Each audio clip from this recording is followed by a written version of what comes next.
Israel সরকার গতকাল এক পরিকল্পনার অনুমোদন দিয়েছে যাতে সিরিয়ার অধিকৃত গোলান উপত্যকায় জনসংখ্যা দ্বিগুণ করার কথা বলা হয়েছে। প্রধানমন্ত্রী বেনিয়ামিন নেতানিয়াহু গোলানের কৌশলগত গুরুত্ব তুলে ধরে বলেছেন, গোলানের উন্নয়ন এবং বসতি স্থাপন ইসরায়েল রাষ্ট্রের শক্তিশালীকরণের অংশ। ইসরায়েল একে আরও প্রসারিত এবং সমৃদ্ধ করবে।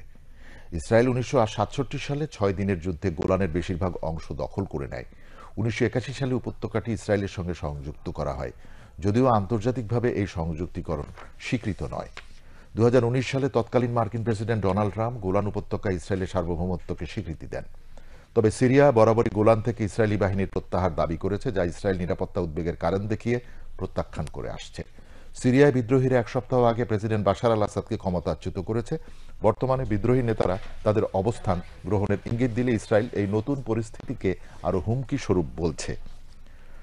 বর্তমানে গোলান উপত্যকায় 31,000 ইসরায়েলি বসবাস করছে, যারা প্রধানত কৃষি ও পর্যটনে কর্মরত। এছাড়া এই অঞ্চলে 24,000 দ্রুজ সম্প্রদায়ের মানুষ বসবাস করছে, যারা মূলত সিরিয়ান পরিচয়কে অগ্রাধিকার দেয়। এদিকে সিরিয়ার বিদ্রোহী নেতা আহমেদ আল সারা আবু মোহাম্মদ আল জোলানি বলেছেন, ইসরায়েল ভুয়া অজুহাত দেখিয়ে সিরিয়ায় আক্রমণ চালাচ্ছে।